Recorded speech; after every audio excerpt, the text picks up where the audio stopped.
This cost me less than $3 to grow, and I can use the same system to grow microgreens for myself. And all we really need to do it is 3 things: a tub with no holes in it, a tub with holes drilled in it, and your seed. This is actually buckwheat groats. It's what you would make kasha out of. So if you're going to use something like buckwheat, this will sprout, but you do need to start with raw. If these are roasted, it's not going to work. You can see that there are a lot of holes on the bottom. You want to leave holes that are small enough for water to go through without your seeds going through. So whatever size seed you're working with, this is going to work with buckwheat or any other kind of seed like that. You can see like nothing's falling out as I'm shaking this around.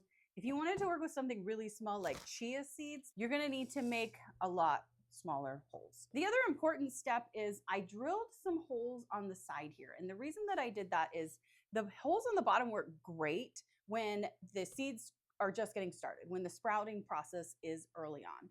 But as these seeds grow, they create like a mat of roots on the bottom that prevent the water from draining out properly from the bottom.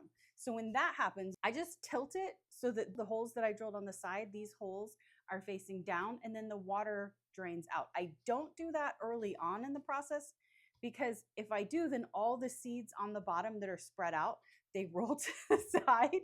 So having holes in the bottom and then also having holes on the side works great. The process of doing this is extremely simple. You just place your tub with the holes in it inside your regular tub. You put some seed in the bottom. You don't want to completely cover the bottom, because as these soak and as they sprout, they're going to puff up and get bigger. It really depends on how much you're going to let these sprout. If you're just growing this as sprouts for human consumption and you're not going to let them get very long, you can add a little bit more seed. But if you're going to let these grow, like I typically let these grow to about the top of my bin when I'm growing something that I'm going to feed to the chickens. And so in that case, I don't want to put too much in here, because like I said, then as the roots begin to form a mat on the bottom, then I have problems with drainage. It really doesn't take very much. You're going to get a lot of yield out of this, a lot more than if you just ate these raw. I put a little bit of water in here. I just want to let these soak. After about an hour or so, you just lift this top tray out, let all of the water drain out, and then I just put the top tray back inside, and I set this in like a dark spot in the house. It doesn't need to be in a windowsill. You don't need light in order to sprout seeds. You can put it in a windowsill if you want to.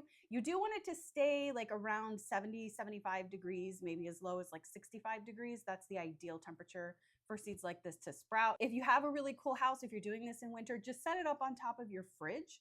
That's going to be warm enough to ensure that they are at the right temperature to actually grow.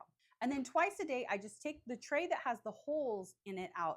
I place it in my sink and I get it all wet. Twice a day, basically you want to water this and you want to drain it really, really well. You don't want these sitting in water, because then you'll start to have mold grow and you don't want that. How long it takes for these to actually sprout really just depends on the kind of seed that you're using, the temperature in your house, the humidity level in your house. There's a lot of variables, but it doesn't take long. Like a day or two, you should start to see some growth. And then when to harvest is really up to you too. If you just are growing these for human consumption, you just want some sprouts, usually just a couple of days you're ready to harvest and eat them. If you're going like alfalfa sprouts, those grow pretty quickly. If you're growing something like buckwheat groats or wheat for your chickens for fodder, like maybe a week or so for it to get tall enough to reach like the top of this container, and then I'm ready to take it out to my chickens.